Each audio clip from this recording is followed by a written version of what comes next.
So welcome back to week 4 of reading you my poetry out loud. Before we actually start into reading the poems, I kind of wanted to switch it up today and give you guys an update about my book because it is basically done. I'm so excited. I'm basically just waiting for the cover art to be done, and oh my god, guys, if I say oh my god a lot, I'm so sorry, but it's so beautiful. It's so beautiful. I got the inside illustrations that are going to be going in the book, and it's out of this world. It's more than I actually expected, and I just cannot wait for you guys to see it, to see everything that I put in it, and it's gonna be so beautiful. I did a table of contents. A lot of people voted that they didn't want to see a table of contents, so I made one. Since I made a title for each poem, there's 80 poems in the book. I made a title for each poem so that people can be able to reference the poems much more easier, and to, if they want to look back on it, they'll be able to see what page it's on. Or if you guys want to reach out to me and be like, I really like this poem, then you can tell me the name of it and I can look it up and we could share it and connect.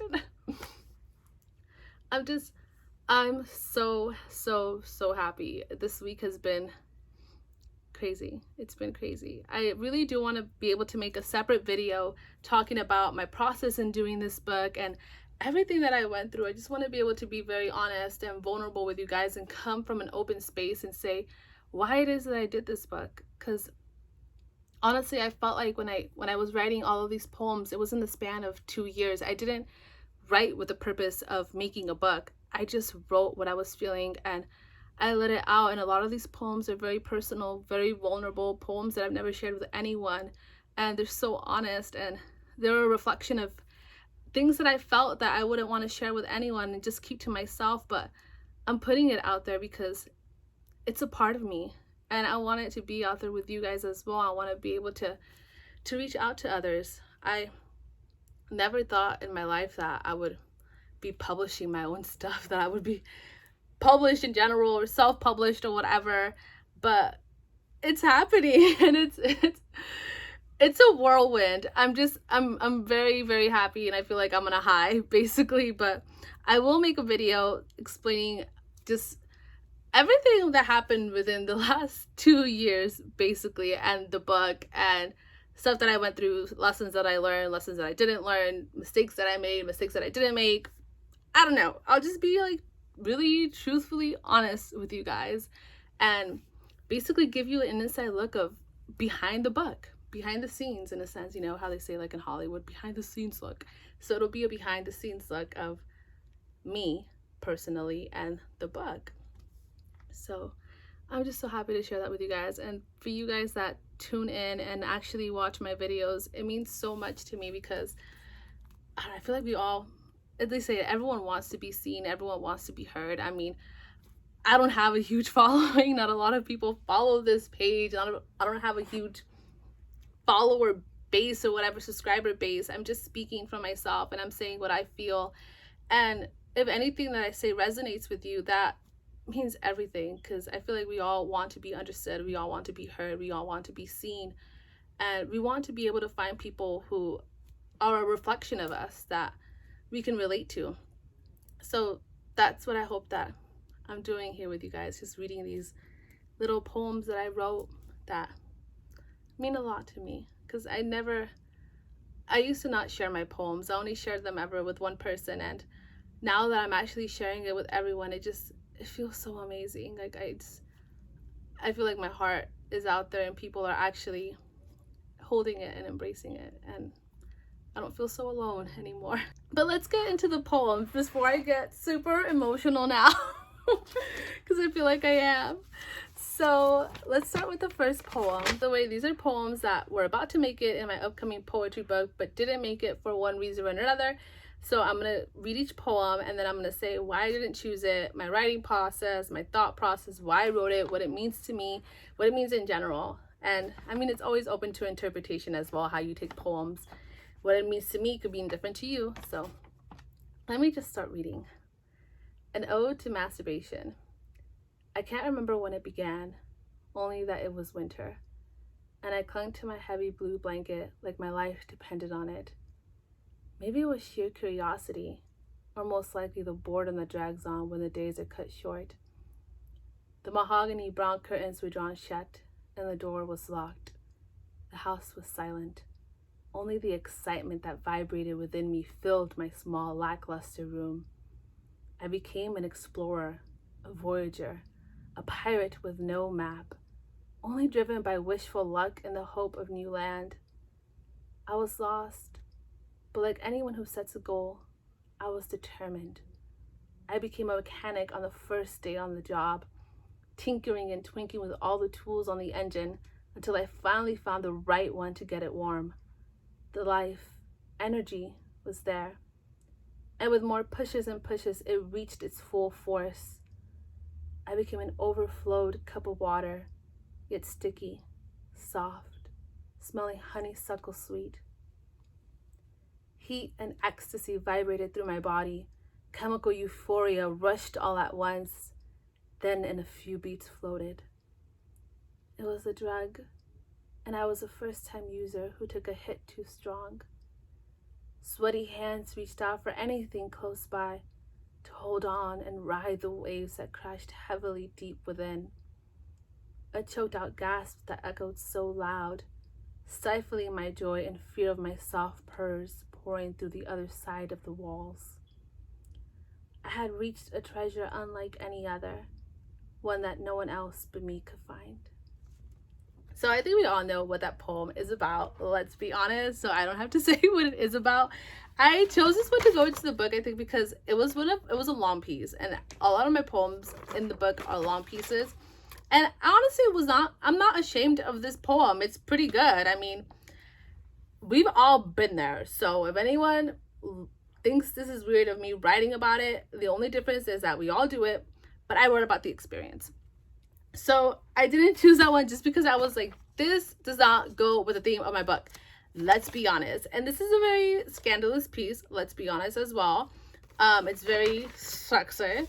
And that's not what my book is about. I write very much sensual pieces every once in a while, but I don't share them too much because I just like keeping it between like my friends and I that I'll share it with, because it's just sexy and more intimate that way instead of me just putting it out there for everyone else to see.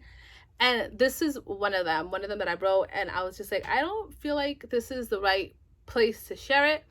Maybe I would share it in the future, like in another book or something, but not really, just because it's not a poem where I'm crazy about it. But that is the first poem. Now we're gonna get into the second poem. Under the deafening waterfall, water cascading furiously and pounding, as loud as the hearts of every animal and person who ever came before. When the time comes that this beating scarlet heart is grasped by the hands of death, held ever tightly in a place where a white haze is met, maybe instead I'll see a light that the human eye can't yet fathom, a peaceful gathering of souls with open arms, an ever-burning flame that doesn't wreak havoc across the plain. And every animal that ever was, that met an unfortunate extinction, will rest across the grass, reunited once and for all with their loved ones. For life is terrifying and unpredictable. But tell me, don't you want to be fearless? Don't you want to open your arms and embrace what life has given you? Don't you want to love life and love what comes beyond? For I don't want to leave with regrets or words I never got to say. I want to leave having lived with all the beauty of life resting in my heart. This one, I love this poem. I think this poem, I wrote it, I want to say in December. I want to say I actually wrote it December 31st before New Year's, because I know that I think this is one of the poems that I posted as a video on my Instagram page.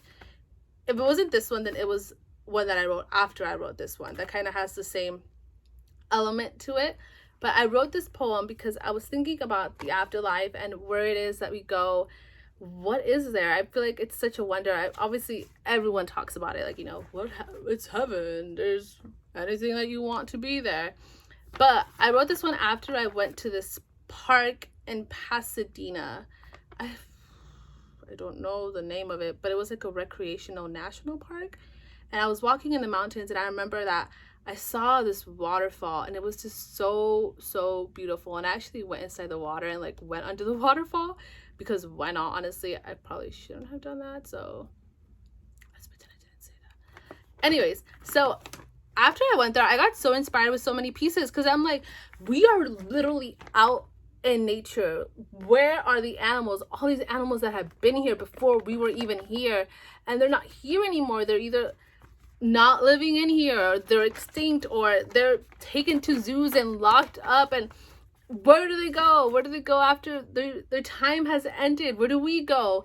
And it's just curiosity. Curiosity is the monster in me. Don't put Pandora's box near me, because we don't want to say what I would do. Anyways, so that was the gist of that whole poem. I was just like, where is it that we go? And I just thought of being with like my ancestors, and being with everyone that ever was in the whole world, that ever was born, that was hopefully good and not evil. I wrote that one, and I really liked that poem. I don't know why I didn't choose it for the book. I think I didn't choose it because it just doesn't go with it. I don't have pieces in the theme of the book. I'm not gonna say it, I almost said it, but it doesn't go with the theme of the book, because this is very much afterlife poems and death, which I tend to write a lot, and I don't have any of those poems in my book besides maybe 1 or 2. So I didn't want to have those kind of poems in there, so that's why I did not choose this one.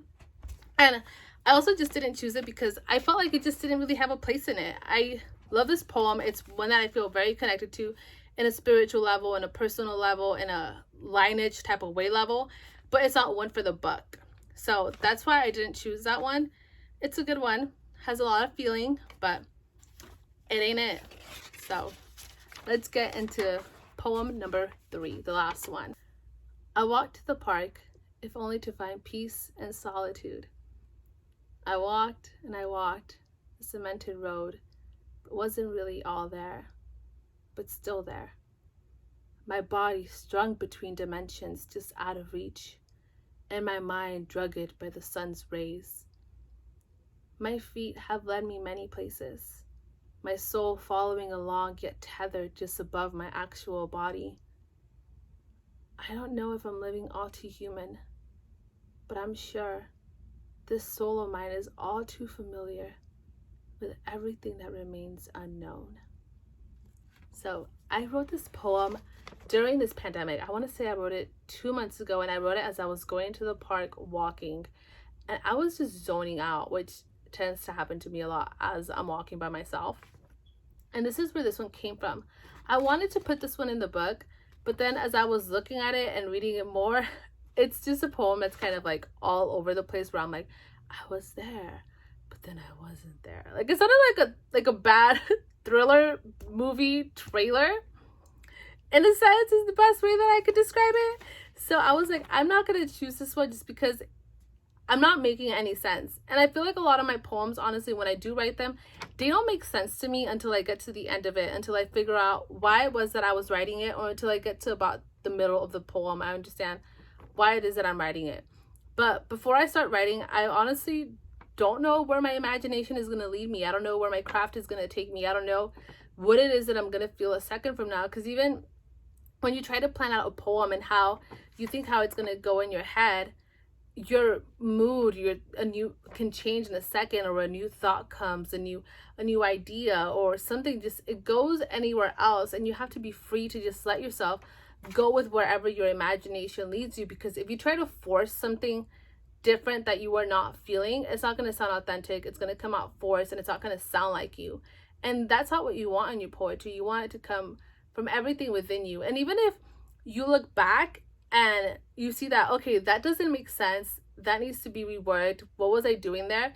You can do that. You could do the final touches, and you could be honest with your own work. Like, that, what am I talking about there? Like, that doesn't go with what this poem is about, which is, I think, the fun part about poetry, because there are some that I take out and I'm like, girl, what are you doing? Because I tend to daydream a lot as I write, and I tend to just let my mind go wherever it wants to go. And sometimes I'll just pick up a bunch of random stuff and I'll put it all on paper. And although I'm letting out everything in a sense, it's kind of free writing in a sense. I'm letting it all out. Sometimes I'll look back on it and I'm like, that that doesn't go with the poem. It doesn't make any sense. This part doesn't work, but that part does work. Anyways, I'm talking about mechanics about poetry now, writing process, which technically is what these videos are about. So I shouldn't be too bad on myself. Anyways, so that's why I didn't choose this one, because I just thought it's very much all over the place. I'm talking 1 second that I'm here, that I'm not there. I mean, the premise is cute. It's a cute poem. I know what I was feeling as I was writing it. I was just feeling like, I feel like my soul has been everywhere at once, but my body is here right now, but my soul is like, toodaloo, bye-bye, girl. So that's what this poem was about. And yeah, but those are all of the poems that I have for you guys today. And I'm just so excited for this book. And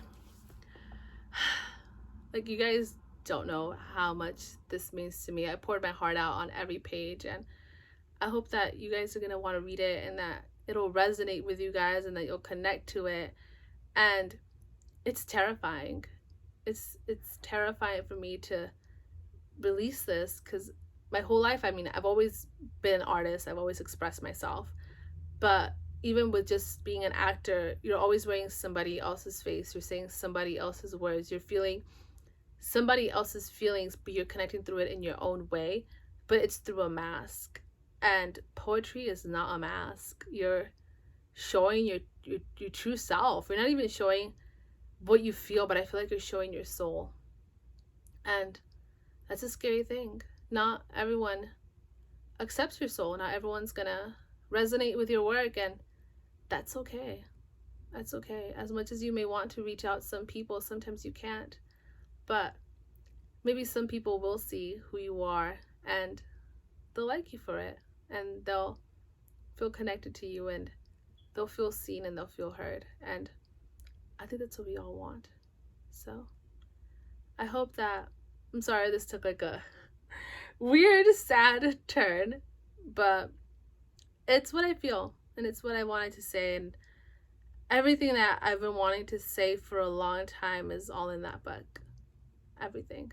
And I'm trying to live with no fear now, and part of living with no fear, part of letting go, is just letting everything be where it wants to be, letting everything just be there, letting it be its own life force. And that's what these poems are. They're so precious to me. They're like my life force, and they want to be seen, they want to be heard, they want to be out there. And they're not gonna let me be controlling and hold them back and keep them private and keep them to myself, because that's what I would want to do. But they're telling me, no, we're gonna be free, and you're gonna be free along the way with it too. So that's what I wanted to share, but I'll make another video talking more about the book and why I wrote it and everything that happened as I went through it, and it'll be good. It'll be good. And I hope you guys will watch it, and I hope you guys will read my book. But have a good night.